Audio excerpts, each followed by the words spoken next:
Welcome to the Henry Ford's Innovation Nation. I'm Mo Rocca. Today, you're going to get mesmerized. Coming up, lighting the way with the power in your palm. No matter how many good ideas we come up with, Thomas Edison still makes us look like slackers. The Golden Girl with the power of pond scum. And saving the seas from a plastic prison. Now, on the Henry Ford's Innovation Nation.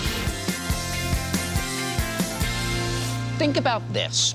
Where would we be without batteries? They're in your phone, your watch, your remote control. By the way, you can put that down for the next half hour. Well, what if the electric power that you needed was right in the actual palm of your hand? Here's Adam Yamaguchi. You're looking at a very special moment. The little girl's name is Anne Makazinski. Anne is 2 years old, and she's discovering her passion. Those aren't toys she's playing with. They're electronic parts. This is Anne today, a 16-year-old girl with a head for science and a heart to help others, who was only 15 when she invented this, a flashlight powered solely by the heat from your hand. Just a hollow tube and no batteries. I think I've always loved science from a very early age. I was definitely really weird. All my friends thought I was weird. My parents put bowls around my head and cut around it, literally. And I had round glasses, so everyone called me Harry Potter. Well, I remember when she was about 5 or 6, she would be making things from around the house, describing all her inventions that she made. This, they could hang it. Or they could, when they put it down on the table, it would be like that. It's partially probably because we didn't buy her any toys. Anne may have grown up without traditional toys, but when she found out a friend was living without something much more vital, that's when her flash of genius struck. I'm half Filipino and half Polish, so I have some friends back in the Philippines. One of my friends didn't have any light to study with at night. She couldn't see her notes, and so she failed her grade. Her family couldn't afford any electricity. So I wanted to create a light source for my friend, so I thought, why not a flashlight? The problem is, flashlights rely on battery power. Anne had to find an alternative solution. I decided to harness the thermal energy of humans using something called Peltier tiles. Peltier tiles are made of ceramic and an alloy called bismuth telluride that generate electrical charges when different temperatures are applied. I ventured to Victoria, British Columbia, Canada, to find out what inspired Anne's scientific spirit. So over here is my workbench. Wow. So show me how you put together this flashlight. Right, so there's a few steps. And the first one would be taking a hollow aluminum tube, and we had to mill off the top part because you take a flat piece of aluminum, lay it on top of here, and here the Peltier tiles could lie on top. Just like that. I usually have around 4. They just lie on top. And then we put the whole contraption inside this plastic PVC pipe. Okay, so you can see when you put your hand on here, you're heating one side. So your hand, which has heat, comes in contact with these tiles. Yes, and cooling the other side with the hollow design. The secret part that I cannot tell you about is the circuit that only has 4 parts, so it's very simple, that I use to boost the voltage that I get from the Peltier tiles and provide light. Anne then showed me her first prototype, where she added a foam covering to keep your hand warmer. Would you like to put your hand? Yes, please. Just hold it like a regular flashlight. Okay. Oh, wow. That's like instant. Yes, it's an instant reaction. All that hard work paid off. Anne won the Google Science Fair for her age group, received scholarship money, and is working on getting a patent for her invention, all before graduating from high school. But it all started here, this 2-year-old playing with electrical spare parts that would lead to an innovation to help others. It's amazing to think that this might, in fact, provide light or a way to produce electricity for other people in the near future. And despite her breakthrough innovation, Anne still claims to be just a regular kid. Would you consider yourself a good student? Are you like a C student? I'm a mediocre student, I'll put it that way. What did you get a C in? Not saying on camera. Coming up, the dirty deal breaker on how Thomas Edison's lab wound up here at the Henry Ford. Look, out in the pond, it's Algae Girl. And loosening the grip on what's strangling our oceans. And now for the Mo You Know. In 1969, Americans put the first man on the moon. How did the computer power of the Apollo 11 command module compare to the power of today's smartphones? Are smartphones A, 10 times more powerful, B, 100 times more powerful, or C, up to 10,000 times more powerful than Apollo 11's computers? That answer coming up next.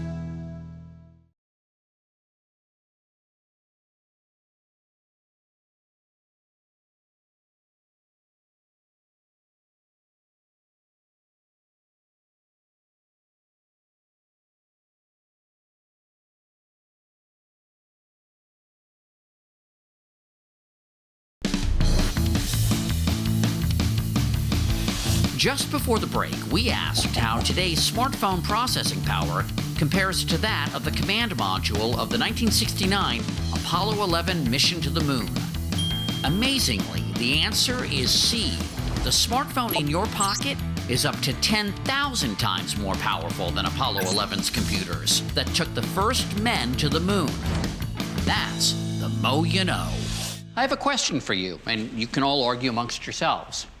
Is it more important that we have electricity, light, or Rihanna? In a way, all three were created right here. This is the actual workshop of Mr. Thomas Alva Edison. If walls could talk, these might be a little braggy and annoying. Over here is the first phonograph. Over there, the light bulb was invented. You know electricity? Yeah, Thomas Edison came up with that too. See, annoying, but amazing. Home on the range, where the deer and the antelope play, where seldom is heard a discouraging word, And the skies are not cloudy. Why am I talking so loud? Because this is legendary inventor Thomas Edison's 1877 predecessor to the record player.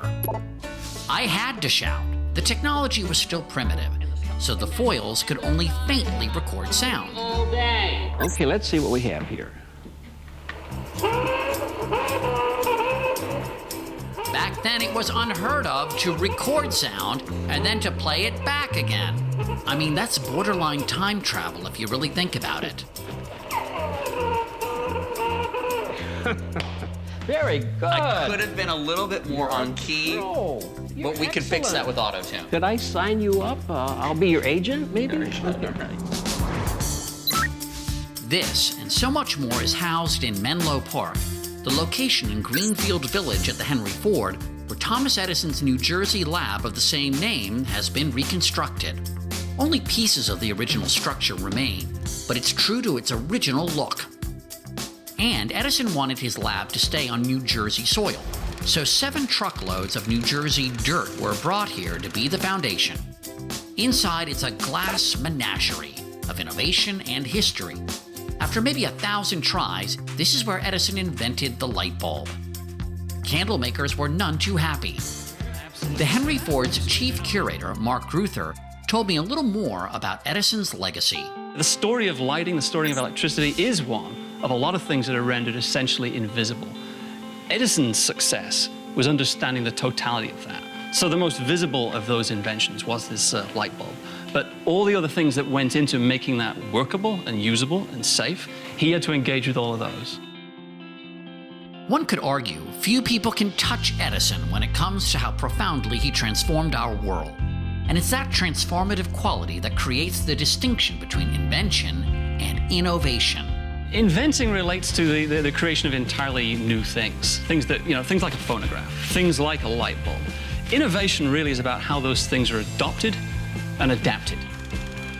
Edison was the man who figured out how to create light for one and for all. Illuminating. After a break, the girl with green gold growing beneath her bed and pulling the plastic from the Pacific and beyond. But right now, here's more of the Mo You Know. Who co-invented the world's first artificial heart? Was it A, Madame Curie, B, Marcus Welby, MD, or C, Tigger? That answer is fewer than 200 heartbeats away. Stay tuned.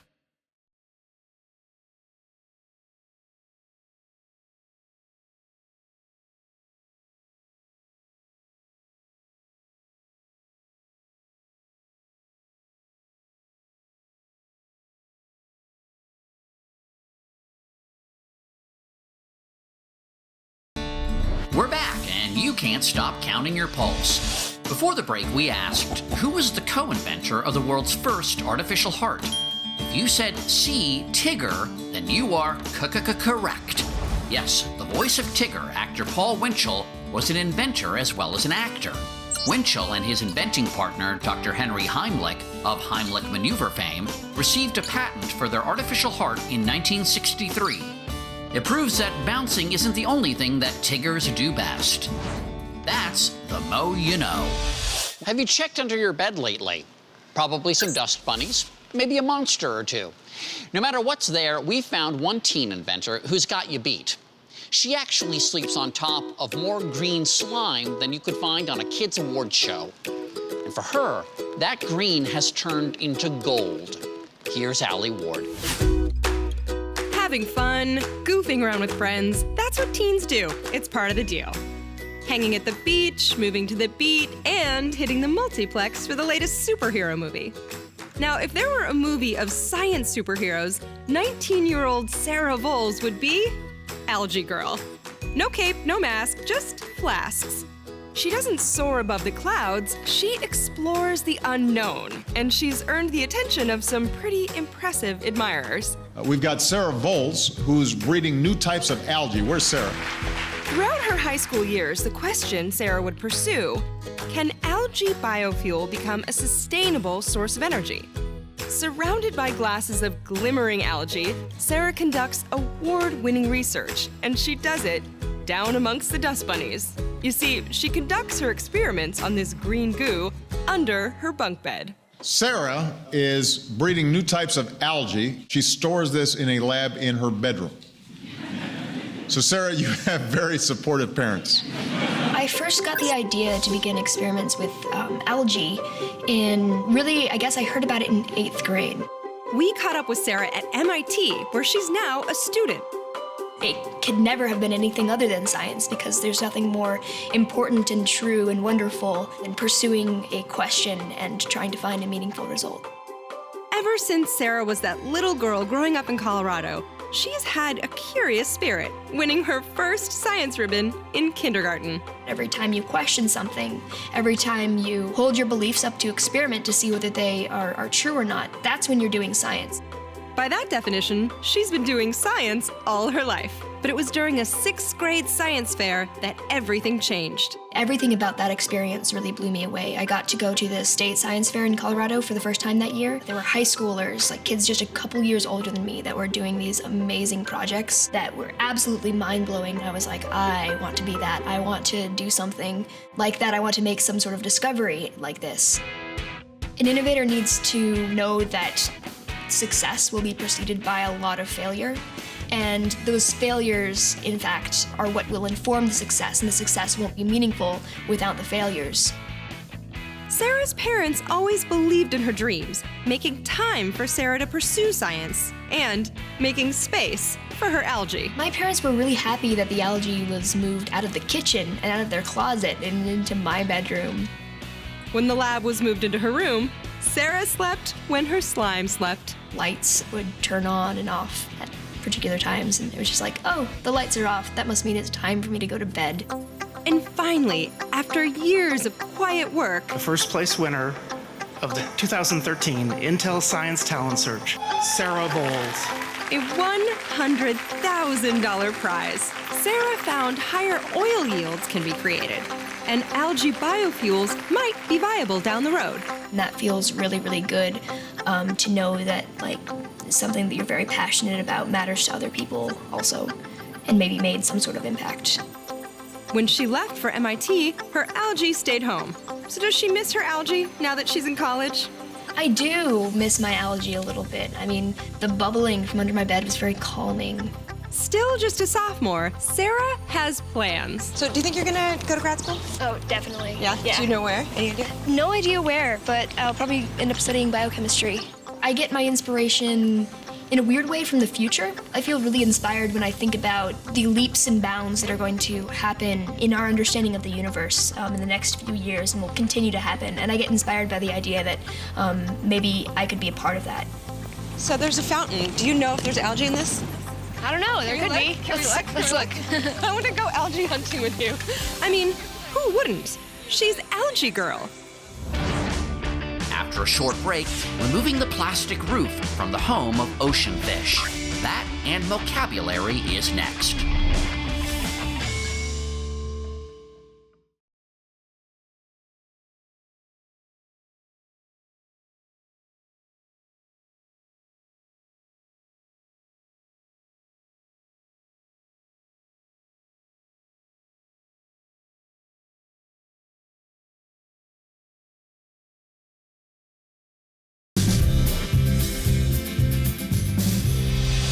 So if you fly over the ocean, you're gonna see water, the occasional island, perchance a dolphin, and unfortunately, a whole lot of plastic. Now, when this plastic, which lasts 1,000 years, gets into the ocean, it's a mess. But that's when Innovation Nation becomes Innovation Ocean. And there just might be a method to fix this plastic madness. Millions of tons of plastic waste have been dumped into our oceans, not only killing marine life, but poisoning humans who eat the fish that have ingested pieces of the toxic plastic. A young man from the Netherlands, 20-year-old Boyan Slat, came up with a bold, innovative solution to clean up the plastic. We spoke with Boyan from our home base at the Henry Ford in Dearborn, Michigan. So, Boyan, what experience did you have that made you think, I gotta do something about all this plastic junk in the ocean? I was 16 years old and I was diving in Greece, and suddenly I realized I came across more plastic bags than fish. So this eventually led to me developing world's first feasible method to clean up half the Pacific garbage patch in just 10 years' time. There are 5 areas in the oceans called gyres where the plastic concentrates because the ocean currents converge. And the largest one, and also the most infamous one, is of course the Great Pacific Garbage Patch. And it's in fact so dense, 1/3 of all the plastic of all the oceans combined can be found in this area halfway between Hawaii and California. Boyan spent half a year researching plastic pollution, the problems with trying to clean it up. He theorized the ocean currents themselves could be used as a solution to this massive global problem. His award-winning idea is called the Ocean Cleanup Array, and he's already gotten funding to build a prototype. It seems like an impossible task to clean up all the plastic junk that's floating around in all the oceans. How does your idea work? Instead of going after the plastics, I came up with a system that's attached to the seabed. Looks like a giant letter V, and what happens is that the plastic gets captured while the ocean current passes underneath these floating barriers, and the plastic is then concentrated towards the center where it's then so dense you can hardly see the water, and that's the place where we can then efficiently extract the plastic from the actual water. Even though Boyan's idea is still in the early testing stages and a few years away from being fully operational, if he succeeds, he'll harvest a plethora of plastic garbage. Because we don't use any nets, we use solid barriers. This takes away all the sea life, while the floating plastic stays sort of in a triangle in front of it. Well, Boyan, we thank you. The oceans thank you. We wish you the best of luck with this idea. No, thank you. Coming up, hear any new words in the last half hour? Ali Ward will explain them next in Vocabulary.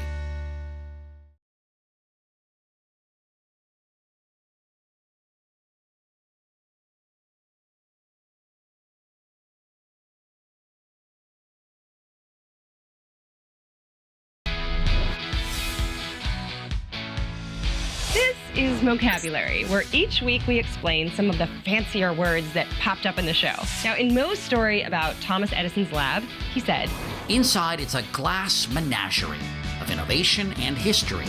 the word menagerie is a noun. It means a collection of wild or unusual animals, especially for exhibition. But in calling it a glass menagerie, it implies that there are all sorts of different glass jars and containers. In Mo's story about removing the plastic from our oceans, he said, Even though Boyan's idea is still in the early testing stages, if he succeeds, he'll harvest a plethora of plastic garbage. So plethora is a noun. It means a very large amount or number. So that means, whoa, mama, that is a lot of floating plastic. Now take these words and use them all you want. Use them a plethora of times. That is your vocabulary for the day. I'm Allie Ward. Thank you so much for joining us today. Someday you too may be on the Henry Ford's Innovation Nation. Just remember, dream big and don't quit. I'm Mo Rocca.